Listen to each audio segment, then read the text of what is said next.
Hello students, आज अपन start करने जा रहे हैं ट्वेल्थ इंग्लिश से। तो सबसे पहले अपन ये स्टार्ट करेंगे पोइट्री के बारे में। लेकिन पोइट्री के पढ़ने से पहले अपन थोड़ा सा बात करेंगे फिगर्स ऑफ स्पीच के बारे में, क्योंकि जो पोइट्स होते हैं इंग्लिश के वो क्या है, फिगर्स ऑफ स्पीच बहुत ज़्यादा यूज़ करते हैं अपनी काय में, पोइम्स में। तो जिससे अपनी जो पोइट्री अपन स्टार्ट करने वाले हैं ट्वेल्थ क्लास की, फ्लेमिंगो की, और वो अच्छे से अपन को समझ में आए, इससे पहले अपन क्या करते हैं, पहले शुरुआत करते हैं फिगर्स ऑफ स्पीच से। ओके, तो आप ध्यान से समझना, और जिससे क्या होगा, आपको बहुत अच्छे तरीके से एकदम क्लियर हो जाएंगी सारी पोइम्स। ठीक है। तो देखो, फिगर्स ऑफ स्पीच क्या होता है, हिंदी में अपन इसको बोलते हैं अलंकार बोलेंगे। क्या बोलेंगे? अलंकार। जैसे आपने हिंदी में पढ़े होंगे अलंकार, तो इंग्लिश में भी इसी तरीके से क्या होते हैं, अलंकार होते हैं। तो ध्यान से आप लोग पहले सुनो फिर समझो। जैसे कोई भी बात कहने के दो तरीके होते हैं। कितने तरीके होते हैं? दो तरीके होते हैं। जैसे मैंने आपसे कहा कि आपका चेहरा चांद के समान है। क्या कहा? आपका चेहरा चांद के समान है। तो इस बात में थोड़ा वजन आता है। अगर इसी बात को मैं ये कहता कि तुम्हारा चेहरा सुंदर दिखता है, क्या क्या कहता कि तुम्हारा चेहरा कैसा दिखता है? सुंदर दिखता है। अगर अगर इसी बात को मैं ये कहूँ कि तुम्हारा चेहरा चांद है, तो इस बात में थोड़ा वजन आता है। तो आप कहोगे हाँ सर आता है। तो इसी प्रकार से हम अलंकारों का यूज क्यों करते हैं हिंदी लैंग्वेज से इंग्लिश लैंग्वेज में, यानी कि लैंग्वेज को अलंकृत करने के लिए। अलंकृत करने मतलब लैंग्वेज को सजाने के लिए, लैंग्वेज अट्रैक्टिव दिखे, इस वजह से अपन क्या क्या यूज करते हैं, अलंकारों का यानी फिगर्स ऑफ स्पीच का यूज करते हैं। तो चलिए देखते हैं। सबसे पहले अपन यूज करते हैं, पढ़ते हैं सिमिली के बारे में। किसके बारे में पढ़ेंगे? सिमिली के बारे में। सिमिली। ठीक है। SIMILE, simile. तो देखो सिमिली क्या होता है, मैं आपको लिखता हूँ फिर मैं आपको एग्जांपल बताता हूँ। ठीक है। Simile is a comparison. Simile is a comparison between. Simile is a comparison between to between two dissimilar things. Between two dissimilar things. ठीक है। Using the words, using the words like or as. ठीक है। देखो ये क्या हुआ, थोड़ी सी definition है सिमिली की। तो देखो जैसे मैंने यहाँ पे लिखा है, simile is a word, simile is a comparison between two dissimilar things using the words like and as. अब देखो यहाँ पे थोड़ा सा समझें डेफिनेशन को। तो इसमें ये लिखा हुआ है, सिमिली क्या होता है, जनरली कंपैरिजन होता है। क्या होता है? कंपैरिजन। और कंपैरिजन कैसा होता है? To dissimilar things. Dissimilar things का मतलब होगा, यानी ऑब्जेक्ट में नाइट और डे की क्या होगी, डिसिमिलरिटीज होगी, यानी दोनों चीज़ें सिमिलर नहीं होंगी, लेकिन उनमें क्या आएगा, और एक कॉमन क्वालिटी होगी। क्या होगी? और कॉमन क्वालिटी होगी। और वर्ड का यूज करेंगे, लाइक का और एज का। आई बात स्टूडेंट समझ में? तो चलो देखो, पहले जैसे मैं यहाँ पे एक एग्जांपल लिखता हूँ, she speaks, she speaks like a philosopher. He speaks like a philosopher. वो कैसे बोलता है? एक फिलोसोफर की तरह। तो देखो, जो सी है वो मतलब बोलती है किसकी तरह, फिलोसोफर की तरह। तो देखो वो जो लड़की है वो सी फिलोसोफर नहीं है, लेकिन उसमें एक क्वालिटी है किसकी, फिलोसोफर की। तो इस वजह से इसको, अब देखो यहाँ पे ये जो लाइक आया है, क्या आया है, लाइक, तो ये क्या हो जाएगा, सिमिली हो जाएगा। क्या हो जाएगा यहाँ पे? सिमिली हो जाएगा। आई बात समझ में? ओके। चलो, अब यहाँ पे आप थोड़ा इसको नोट करें, फिर उसके बाद आगे चलते हैं। करिए नोट। चलिए देखिए आगे। उसके बाद अपन इसके और एग्जांपल्स देखते हैं काय के, सिमिली के। चलो देखो, जैसे अपन पढ़ते हैं इसमें, दो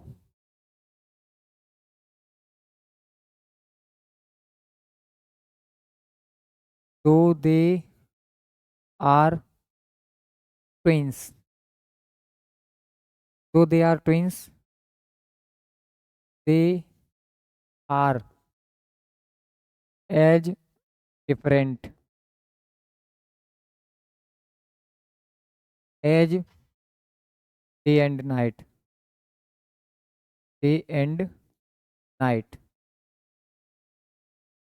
अब देखिए यहाँ आप ध्यान से समझिए, दो दे आर ट्विंस, यानी कोई लड़कियां हैं वो कैसी हैं, ट्विंस हैं, यानी कि जुड़वा हैं। और they are as different as day and night, वो दोनों इतनी अलग हैं जैसे कि कौन हो, दिन और रात हो। तो देखो जैसे मैंने बताया था, एज आया है यहाँ पे, एज आया है और ये एज आया है, क्या होगा, ये सिमिली होगी, क्या होगी, सिमिली होगी। जैसे अभी मैं और लिखता हूँ, जैसे क्या वर्ड आ सकते हैं, लाइक आ सकता है ना, एज, एज आ सकता है, और यहाँ पे टू एज आ सकता है। तो ऐसी चीज़ें सारी अपनी क्या होंगी, सिमिली होंगी। ओके स्टूडेंट्स, चलिए आगे और देखिए। और जैसे मैं यहाँ पे आगे लिखता हूँ, life is like a dream, life is like a dream. Life देखो कैसी है, एक ड्रीम की तरह, क्या है, ड्रीम की तरह। तो देखो ये क्या हो जाएगा, सिमली होगा। कैसे होगा सिमली, कि इसमें क्या यूज किया है, लाइक। अगर जिसमें लाइक और एज का यूज किया गया हो उसे क्या बोलेंगे अपन, सिमली बोलेंगे। ओके, चलिए आगे और इनके एग्जाम्पल देखते हैं सिमली के। सुनिए, जैसे आगे लिखते हैं, Rana Pratap, Rana Pratap was as brave as as lion, as a lion कीजिए, ठीक है, एज अ लायन, ठीक है। अब देखो यहाँ, Rana Pratap was as brave as a lion, यानी कि राणा प्रताप उतने बहादुर थे जितने की कौन है, एक लायन हो, यानी शेर होता है। तो देखो यहाँ पे दोनों जगह एज एज आया है, एज, ये पूरा अपना क्या हो जाएगा, सिमली हो जाएगा, क्या हो जाएगा, सिमली। सिमली का मतलब जहाँ क्या आना चाहिए, एज आ जाए, क्या आ जाए, एज आ जाए, और लाइक आ जाए या सो एज आ जाए, तो वो क्या हो जाएगा, अपना सिमली हो जाएगा। क्या हो जाएगा स्टूडेंट, सिमली हो जाएगा, ठीक है। आई बात समझ में, चलिए आगे और देखते हैं। यहाँ पे अपन अब आगे एग्जाम्पल सिमली के, जैसे यहाँ पे लिखते हूँ, जैसे this ball, this ball is as warm as the sun, ठीक है, ये लिखा है, this ball is as warm as the sun, यानी ये दीवार जो है वो इतनी गर्म है जितनी की कौन होता है, सूर्य। अब देखो ये जो दीवार है वो क्या है, सूर्य नहीं है ना, और जो सूर्य है वो दीवार नहीं है, तो दोनों डिसिमिलर थिंग्स हुई कि नहीं, आप कहोगे हाँ सर हुई। लेकिन देखो दोनों में एक क्वालिटी क्या है, सेम है। दीवार कितनी गर्म है, उतनी गर्म है जितनी की कौन होता है, सूरज। और देखो कंपैरिजन कैसे किया गया है, एज से, तो ये क्या हो जाएगा, सिमली हो जाएगा, क्या हो जाएगा, सिमली। आई बात मेरी समझ में, आप कहोगे सर क्लियर आ गई ना। चलिए और देखते हैं, जैसे यहाँ पे लिखा है, I wandered lonely as a cloud, I wandered lonely as a cloud, यानी कि मैं अकेला घूमता था, जैसे कि किसकी तरह, एक क्लाउड, यानी कि किसकी तरह, एक आसमान या बादल की तरह। क्लाउड को हिंदी में क्या बोलते हैं, बादल। बादल की तरह क्या करता था मैं, घूमता रहता था। तो देखो यहाँ एज आया है, और एज की सहायता से अपन ये पहचान सकते हैं कि क्या हो जाएगा जी, सिमली हो जाएगा। यानी जहाँ पे क्या आ जाए स्टूडेंट्स, लाइक आ जाए, या फिर क्या आ जाए, एज आ जाए, टू एज आए, एज आए, उसको क्या बोलेंगे अपन, सिमिली बोलेंगे, क्या बोलेंगे, सिमिली। चलिए यहाँ पे और आगे लिखते हैं इसके बारे में, every simile, every simile is a comparison, every simile is a comparison, but every comparison, every comparison is not a simile. ठीक है स्टूडेंट्स, अभी मैंने आपको क्या बताया, ये लिखा है every simile is a comparison, यानी प्रत्येक सिमिली जो होती है वो क्या होता है, एक कंपेरिजन यानी एक तुलना होती है।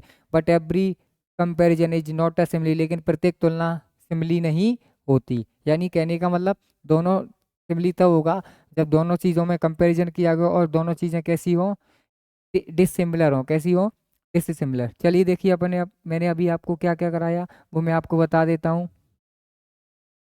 सबसे पहले अपन ने देखा था फिगर्स ऑफ स्पीच। सबसे पहले फिर अपन ने स्टार्ट किया है कौन सा, सिमिली।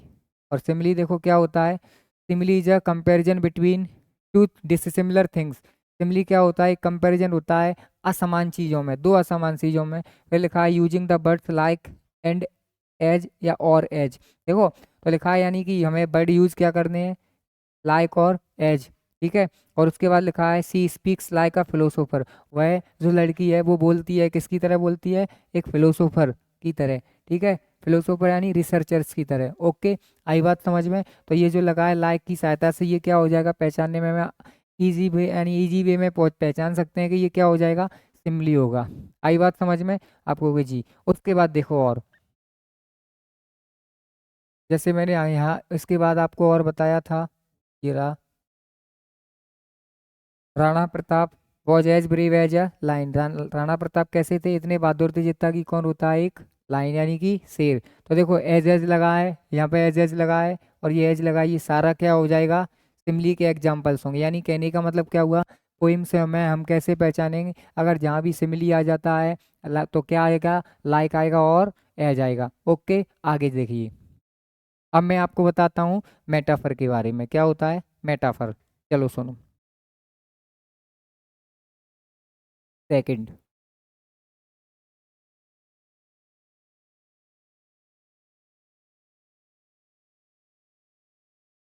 मेटाफर क्या होता है समझिए। मैंने आपको अभी सिमिली बताया है, और अगर वर्ड यूज हो लाइक और एज तो वो होगा सिमिली। और without using the words like or as, directly अपन कर देते हैं किसी चीज, दोनों चीजों में कंपैरिजन, उसको अपन क्या बोलेंगे, मेटाफर। यानी कहने का मतलब अगर जहाँ वर्ड आता है कंपैरिजन के लिए लाइक और एज तो वो तो होगा सिमिली, और जहाँ लाइक और एज वर्ड नहीं आते हैं और डायरेक्टली क्या किया जाता है, कंपैरिजन किया जाता है, तो उसको अपन क्या बोलेंगे स्टूडेंट्स, मेटाफर बोलेंगे। क्या बोलेंगे, मेटाफर। हिंदी में बोलते हैं इसको रूपक अलंकार। कौन सा अलंकार, रूपक अलंकार। चलिए देखिए और यहाँ पे समझिए मेटाफर की मैं पहले आपको लिखता हूँ डेफिनेशन, सुनो। तो यहाँ पे लिखो metaphor, metaphor is a comparison made, metaphor is a comparison made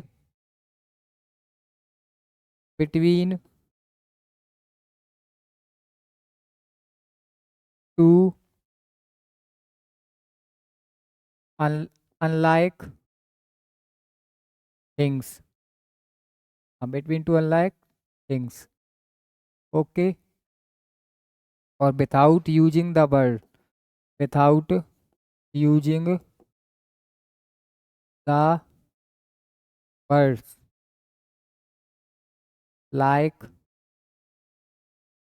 और एज। देखो ये मेटाफर में क्या लिखा है, metaphor is a comparison made between two unlike things. यानी कि मेटाफर क्या होगा, रूपक अलंकार उसको कहते हैं जिसमें कंपैरिजन किया जाए। अनलाइक का मतलब मिलती जुलती ना हो, ऐसी चीज़ों के बीच में क्या है जो कंपैरिजन होगा।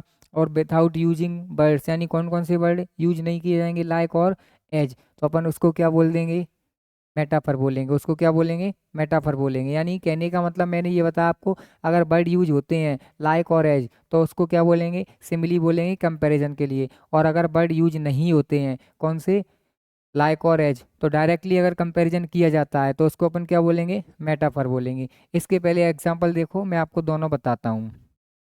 जैसे मैंने ये लिखा एक्स इज,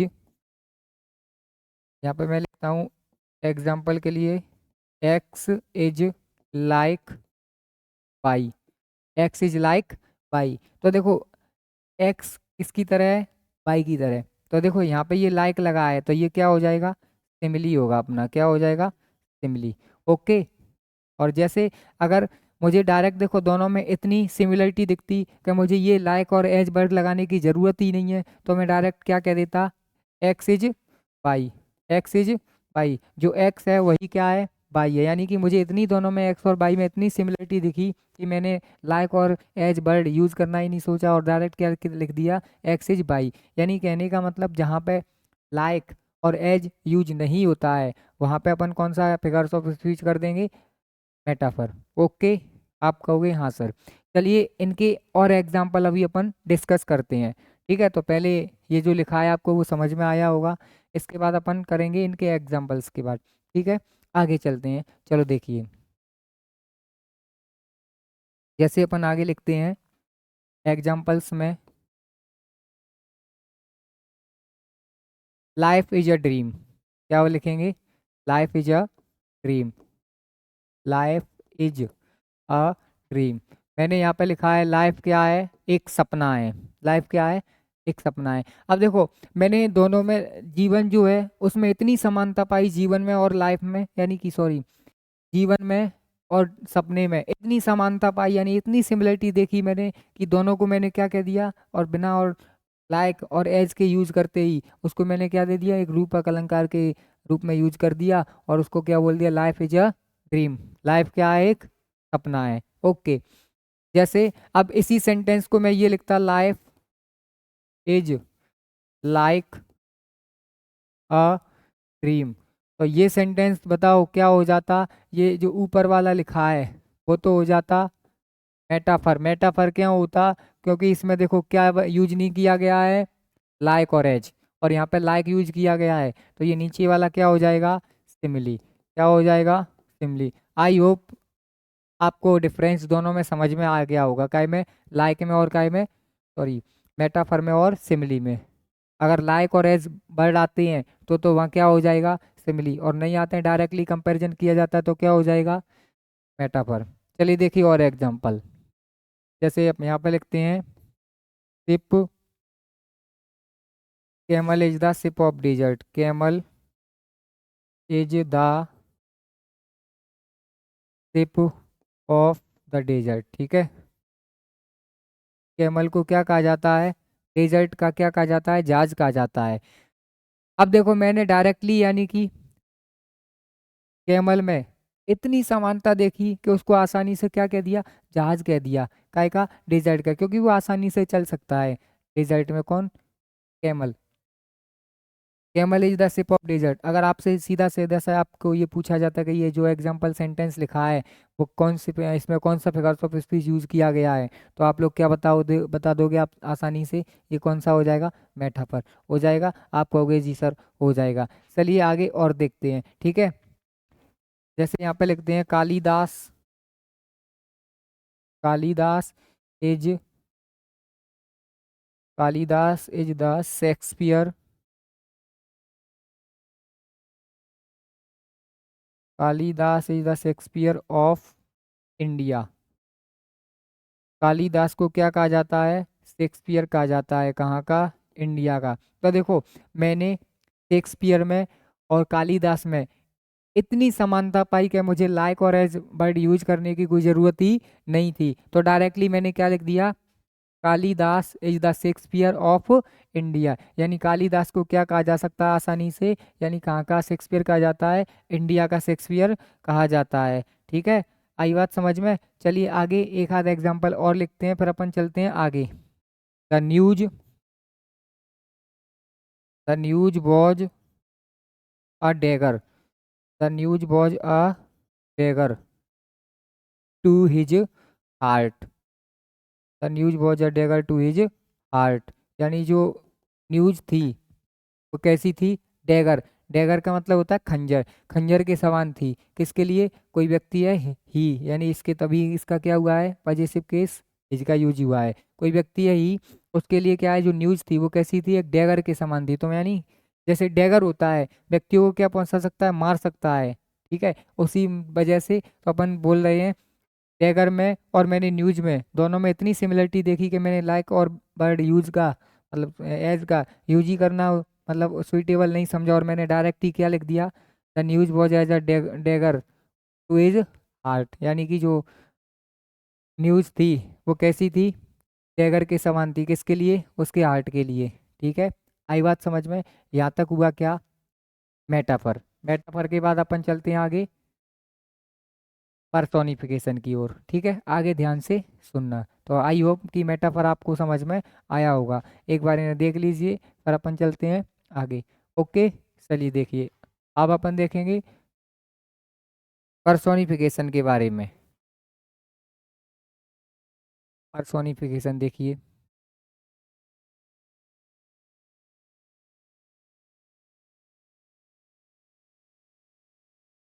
पर्सोनिफिकेशन को हिंदी में अपन बोलते हैं क्या, मानवीकरण। क्या बोलेंगे, मानवीकरण। तो देखो मानवीकरण का मतलब, देखो जो वर्ड मानवीकरण है वो बना है मानव से मिलकर। कैसे बनकर, मानव से। मानव का मतलब लिविंग थिंग्स, क्या बोलेंगे, या लिविंग बींग्स बोल सकते हैं, थिंग्स नहीं बोलेंगे, क्या बोलेंगे, लिविंग बींग्स। तो देखो लिविंग बींग्स का मतलब उन्हें क्या बोल सकते हैं अपन, मानव। तो यानी कि इसमें ऐसा होगा कि जो अपने इनएनिमेट, इनएनिमेट का मतलब हो जाएगा नॉन लिविंग। इनएनिमेट का मतलब क्या हो जाएगा, नॉन लिविंग। इनएनिमेट थिंग्स और आइडियाज़ को एक ह्यूमन क्वालिटी के रूप में दर्शाया जाएगा, और उसी को अपन क्या बोलेंगे, पर्सोनिफिकेशन बोलेंगे। तो देखिए पहले, in personification, in personification, in personification, ये थोड़ा इसको सही कर लीजिए। In personification an inanimate object, inanimate object or ideas, or idea are shown to have a human quality, human quality.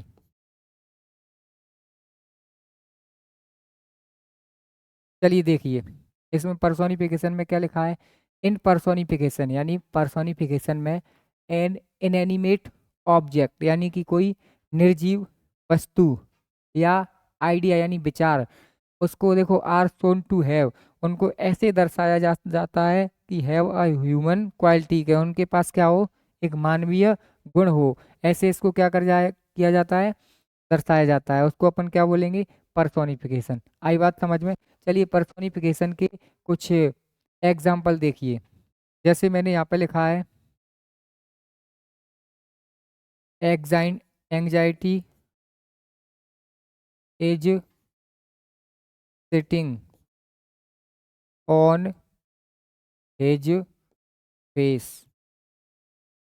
अब देखिए ये लिखा है anxiety sitting on her face. Anxiety का मतलब होता है बेचैनी। बेचैनी कैसी होती है, आइडिया है, क्या है, आइडिया है, और कैसा है, इनएनिमेट आइडिया है, और उसको अपन क्या रहे हैं, जो एंजाइटी है वो उसके चेहरे पर बैठी हुई थी। तो देखो बैठने का, उठने का, आने का, जाने का काम कौन करता है, ह्यूमन बींग्स करते हैं ना, ह्यूमन बींग्स। और यहाँ पे क्या है, अपन ये कह रहे हैं एंजाइटी को उसके फेस पे बिठाल रहे हैं, तो ये क्या हो जाएगा, पर्सोनिफिकेशन होगा। क्या हो जाएगा, पर्सोनिफिकेशन हो जाएगा। आई बात समझ में। चलिए और देखिए, जैसे मैंने ये लिखा, नेसेसिटी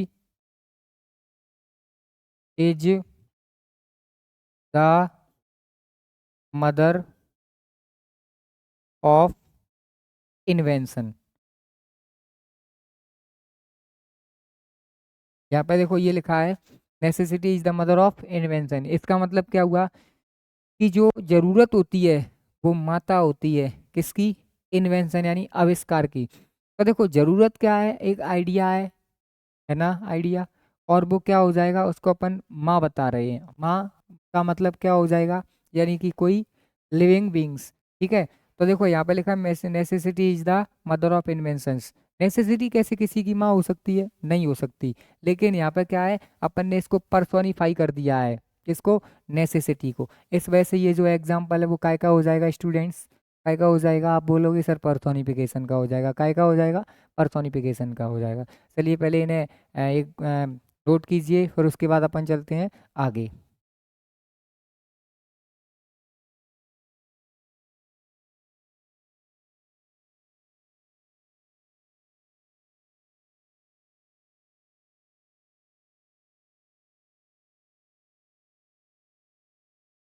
हो गया होगा। चलिए देखिए आगे इसमें एक आधा एग्जांपल अगर आप और ऐड करना चाहते हो तो कर सकते हो। जैसे यहाँ पे बोल सकते हैं a lie has no legs. A lie has no legs यानी कि जो झूठ होता है उसके पैर नहीं होते। अब देखो पैर हाथ किसके होते हैं, ह्यूमन बींग्स के होते हैं। आप कहोगे सर होते हैं, और यहाँ पे झूठ के कैसे हो सकते हैं, लेकिन इसमें लिखा जा रहा है ना अलाई हैज नो लेग्स, यानी कि कोई झूठ होता है उसका कोई बिल्कुल पैर नहीं होते। तो इसका मतलब लाई को अपन ने क्या कर दिया, पर्सोनीफाई कर दिया। क्या कर दिया, पर्सोनीफाई कर दिया। ठीक है, आई बात समझ में, आप कहोगे सर आ गई। चलिए एक आधा एग्जाम्पल और देखते हैं इसका पर्सोनिफिकेशन के, फिर उसके बाद अपन चलते हैं आगे। ओके स्टूडेंट्स, चलिए देखते हैं आगे एक इसका। जैसे और एग्जाम्पल अगर आप लिखना चाहते हो तो देखिए इधर आगे और लिखते हैं अपन। जैसे मैंने यहाँ पे लिखा है मनी टॉक्स। क्या बोलेंगे, मनी टॉक्स। मनी क्या होता है, बोलता है। अब मनी बोल सकता है, आप कहोगे सर नहीं बोल सकता। तो मनी बोल नहीं सकता तो इसका मतलब मनी, हमने यहाँ पे लिखा है टॉक्स यानी पैसा बातें करता है। तो पैसा बातें करने का मतलब हमने यहाँ पे पैसे को क्या कर दिया, पर्सोनीफाई कर दिया। क्या कर दिया, पर्सोनीफाई कर दिया। आप कहोगे सर बिल्कुल अच्छे से हमें समझ में आ गया क्या, पर्सोनिफिकेशन। तो आई होप आपको यहाँ पे मैंने तीन अब तक कराए हैं, सिमिली है, मेटाफर है, पर्सोनिफिकेशन, ये आपको समझ में अच्छे से आए होंगे। आगे मैं आपको कराता हूँ, कौन सा करेंगे आगे, इलेक्ट्रिशियन करेंगे। कौन सा वो करेंगे, इलेक्ट्रिशियन। इलेक्ट्रिशियन में थोड़ा सा देखना आप और समझना। जैसे यहाँ पे लिखते हैं अपन electrician.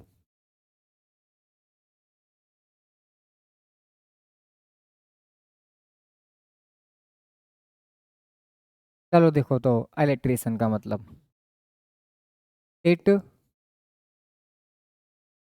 Consist in the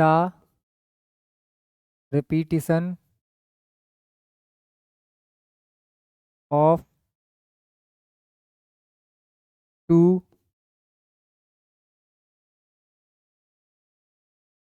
it consist in the repetition of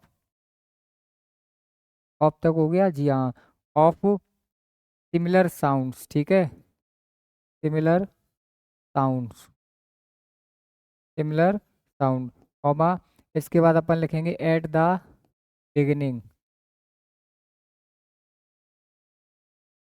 eight the beginning of to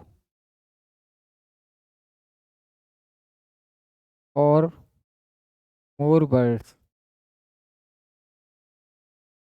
चलो देखो ये क्या लिखा है, इट का मतलब ये electrician, it consist in the repetition of similar sound, यानी अगर रिपीटेशन होता है किसका, सिमिलर साउंड यानी समान आवाज का, तो ही क्या होगा, और वो भी कहाँ होना चाहिए, at the beginning of two or more words, यानी कि या तो दो वर्ड हो या दो से क्या हो, ज़्यादा वर्ड हो, वो भी कहाँ पे, शुरुआत में। उनका जो साउंड है वो कैसा होना चाहिए, सिमिलर होना चाहिए, समान होना चाहिए, तो ही क्या होगा, इलेक्ट्रिशियन होगा, अथवा इलेक्ट्रिशियन नहीं होगा। आप कहोगे सर हम कर लेंगे। चलो और देखो फिर इनके अपन लिखते हैं क्या, एग्जाम्पल। चलिए देखिए,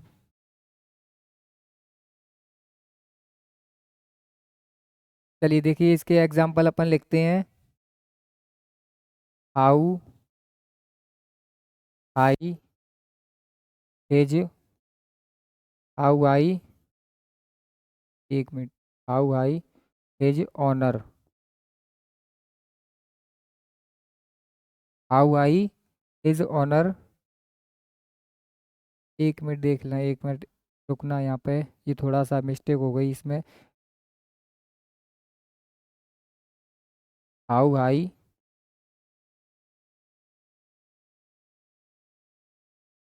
how I is honour holds is 40 head. अब देखिए यहाँ पे, आपके बार बार समान वर्ड आ रहे होंगे। ये लिखा है हाउ, हाई, हिज, ऑनर।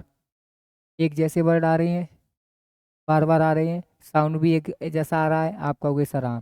देखो और, होल्ड, हिज, हॉटी, हेड, क्या आ रहा है, बार बार समान साउंड आ रहा है, और वर्ड भी कैसे आ रहे हैं, एक जैसे। तो आप कहोगे सर ये क्या हो जाएगा। सर ये बहुत अच्छा एग्जाम्पल है काय का, इलेक्ट्रिशियन का।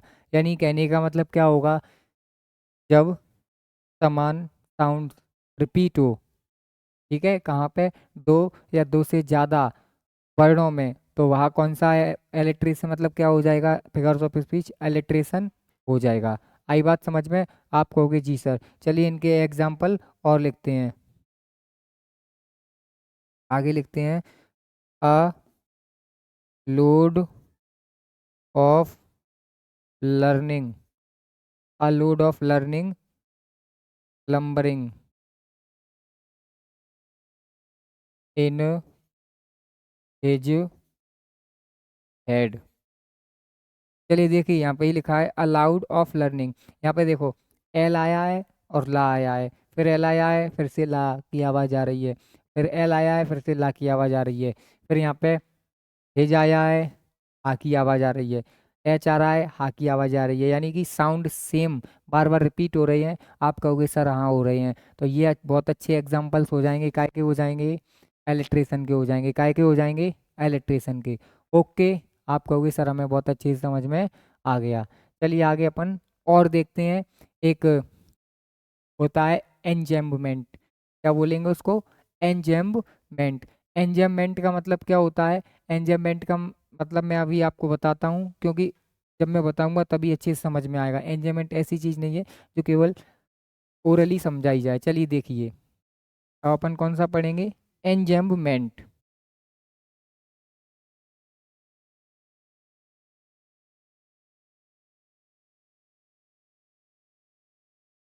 देखिए एंजेम्बमेंट क्या होता है। चलिए, the sense of one line, the sense of one line carried over to the next line of poetry. The sense of one line carried over to the next line of poetry without a without a pause, without a pause। अब देखो enjoyment मैंने आपको बताया क्या होता है, the sense of one line, यानी कि एक लाइन का अर्थ, कैराइड, यहाँ पे एक इज कैराइड लिखना, is carried over to the next line, यानी कि क्या हो जाएगा, अगर एक लाइन का सेंस दूसरी लाइन पे जाता है, ठीक है, और होनी काय की चाहिए वो लाइन, पोइट्री की होनी चाहिए, और विथाउट अ पॉज, बिना काय के, पॉज के, यानी कि वहाँ पे कोई फुल स्टॉप ऐसे नहीं होना चाहिए। उसको अपन क्या बोलेंगे, एंजॉयमेंट बोलेंगे। एंजॉयमेंट मैं आपको बताऊंगा जब क्या कराऊंगा, मैं आपको जब पोइम कराऊंगा। जैसे अपन पहली ही पोइम देखेंगे, कौन सी पोइम होगी, माई मदर एट 66। और माई मदर एट 66 जो पोइम होगी उसको अपन क्या बोलेंगे, माई मदर एट 66 पोइम। जो पोइम का नाम है वो किसने लिखी है, वो लिखी है कमला दास ने। किसने लिखी है, कमला दास ने। और जो पहली पोइम मैं आपको कराऊंगा वो पोइम काय में आ जाएगी, आप बोलेंगे काय में आ जाएगी, वही पोइम एग्जाम्पल है किसका, इसका। इसका मतलब एंजॉयमेंट का। आई बात समझ में। आप कहोगे सर बिल्कुल आ गई। चलिए देखिए और, इसके बाद मैं यहाँ पे आपको बताता हूँ हाइपरबली। क्या लिखेंगे, हाइपरबली।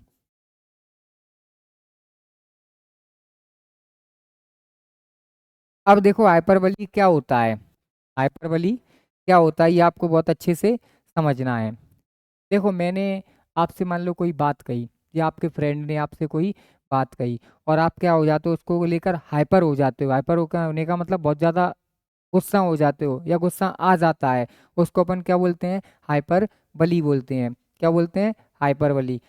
और हाइपर बली को अपन दूसरे शब्दों में कह सकते हैं, क्या बोल सकते हैं? एग्जाजरेशन बोल सकते हैं। क्या बोल सकते हैं? एग्जाजरेशन। क्या बोल सकते हैं? एग्जाजरेशन। और एग्जाजरेशन नहीं तो अपन बोल सकते हैं ओवर स्टेटमेंट। क्या बोल सकते हैं? Over statement. यानी कि कहने का मतलब बातों को क्या कर कर कहना, बढ़ा चढ़ा कर कहना। क्या कहना? बढ़ा चढ़ा कर कहना। और चलिए, इसकी अपन बात करेंगे नेक्स्ट सेशन में। और तब तक के लिए थैंक यू। मैंने आज आपको बताया, देखिए क्या क्या बताया है। यहाँ से मैंने आपको स्टार्ट किया था फिगर्स ऑफ स्पीच, कहाँ पे है? ये रहा। मैंने आपको आज फिगर्स ऑफ स्पीच में सिमिली बताया। और सिमिली के बाद फिर देखिए मैंने यहाँ पे आपको मेटाफर बताया हो। ठीक है। और मेटाफर के बाद फिर मैंने आपको क्या बताया? मेटाफर के बाद पर्सोनिफिकेशन बताया। पर्सोनिफिकेशन के बाद फिर मैंने आपको क्या बताया?